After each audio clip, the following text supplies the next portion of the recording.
सुबह कलंगूट बीच पर हुई। लहरें जेंटल थीं और आसमान नारंगी और गुलाबी रंगों से पेंटेड था। लेकिन शांति तब भंग हो गई जब एक फिशरमैन ने एक आदमी की लाइफलेस बॉडी पानी से बाहर निकाली।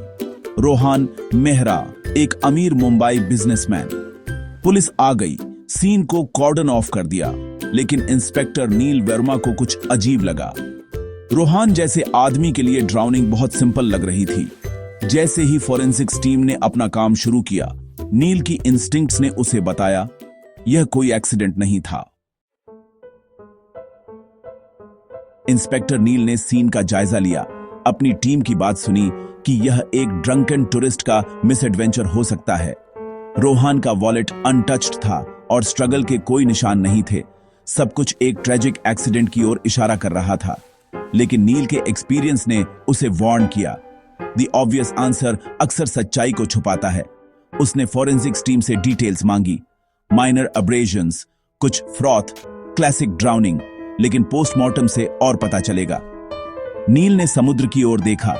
उसे शक था कि समुद्र का इस्तेमाल किसी क्राइम को कवर अप करने के लिए किया जा रहा था। असली कहानी की तलाश शुरू हो चुकी थी। जैसे ही बॉडी को हटाया गया, नील ने रोहान की कलाई पर एक हाई एंड स्पोर्ट्स वॉच देखी।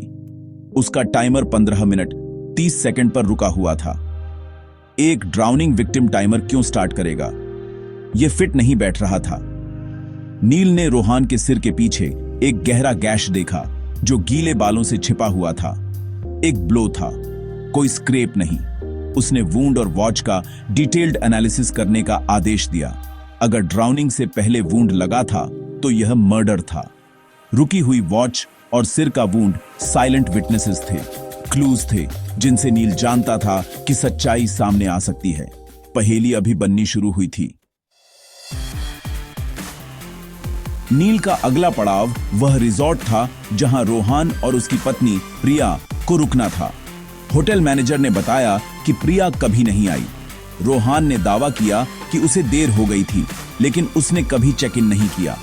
मुंबई में नील की टीम को प्रिया अपने माता पिता के घर पर मिली। उसने कहा कि वह अपनी बीमार मां की देखभाल कर रही थी, लेकिन उसकी एलिबाई नील को ठीक नहीं लगी। उसने एक डीपर इन्वेस्टिगेशन का आदेश दिया। कॉल रिकॉर्ड्स, टाइमलाइंस और सिख मदर के पीछे की सच्चाई। प्रिया के वेयरअबाउट्स के बारे में झूठ कहानी में एक क्रैक था। नील जानता था कि यह एक सिंपल एक्सीडेंट से ज्यादा था। जबकि मुंबई प्रिया की एलिबाई चेक कर रहा था, नील की टीम रोहान की जिंदगी में गहराई से उतर गई। फोन रिकॉर्ड से समीर खन्ना को बार बार कॉल्स का पता चला, जो एक बिजनेस एसोसिएट और प्रिया का पुराना दोस्त था। समीर गहरे कर्ज में था और रोहान की एक मैसिव लाइफ इंश्योरेंस पॉलिसी थी जिसमें प्रिया बेनिफिशियरी थी। प्रिया की एलिबाई कोलैप्स हो गई। उसकी मां बीमार नहीं थी और प्रिया का फोन कलंगूट बीच के पास एक गेस्ट हाउस में ट्रेस किया गया। वह सीक्रेटली गोवा आई थी। समीर के प्लान को एग्जीक्यूट करते समय छिपी हुई थी। मोटिव साफ था, इंश्योरेंस मनी। कॉन्स्पिरेसी एक्सपोज्ड हो गई। प्रिया और समीर ने रोहान की हत्या की साजिश रची थी। उन्होंने सोचा था कि ओशन उनके क्राइम को मिटा देगा, लेकिन नील करीब आ रहा था। नील को यह साबित करना था कि मर्डर कैसे हुआ। टाइड चार्ट से पता चला कि हाई टाइड रात 11:30 बजे था, लो टाइड सुबह 5:30 बजे। बॉडी लो टाइड के ठीक बाद मिली थी। फोरेंसिक्स ने कंक्लूजन निकाला कि बॉडी हाई टाइड के आसपास पानी में डाली गई थी, क्राइम विंडो को नैरो करते हुए। सीसीटीवी में समीर रात 11:15 बजे बीच की ओर जाते हुए दिखा, जो टाइमलाइन से मैच करता था। नील ने समीर का सामना किया। समुद्र का स्केड्यूल और फुटेज उसे सीन पर रखते थे। समीर का कॉन्फिडेंस टूट गया। ओशन, जो कभी उसका अकॉम्प्लिस था, अब उसके खिलाफ गवाही दे रहा था। एविडेंस बढ़ता जा रहा था। ऑटोप्सी से पता चला कि रोहान की मौत सिर पर चोट लगने से हुई थी, ड्राउनिंग से नहीं। मर्डर वेपन, एक ब्रास एंकर, समीर की रेंटल कार में मिला, रोहान के खून से सना हुआ।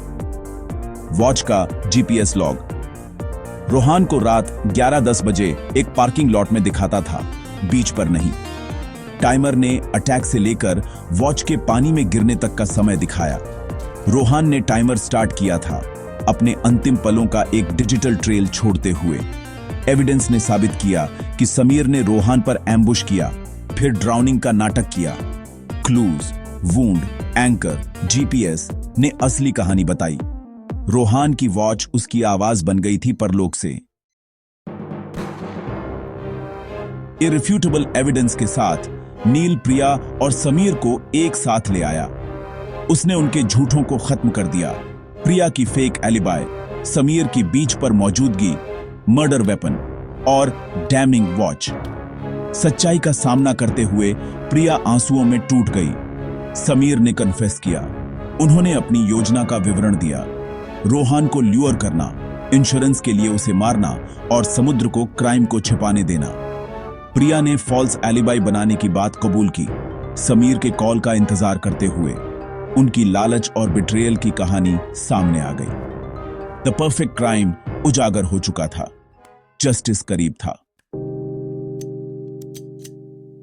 कन्फेशंस रिकॉर्ड होने के बाद प्रिया और समीर को रोहान की हत्या के लिए गिरफ्तार कर लिया गया। इस केस ने मुंबई के एलीट को शॉक्ड कर दिया। ग्रीविंग विडो और ट्रस्टेड फ्रेंड पर किसी को शक नहीं था। इंस्पेक्टर नील ने कलंगुट बीच पर सनसेट देखा। लहरें अब रेजोल्यूशन का प्रतीक थीं, कंसीलमेंट का नहीं। समुद्र ने अपने सीक्रेट्स बता दिए थे और साइंस ने मृत व्यक्ति के लिए बात की थी। इस केस ने साबित कर दिया कि कोई क्राइम परफेक्ट नहीं होता। सच्चाई टाइड की तरह हमेशा ऊपर आती है। जैसे जैसे अंधेरा गहराया, जस्टिस मिल चुका था और दोषियों के लिए एक लंबी रात शुरू हो चुकी थी।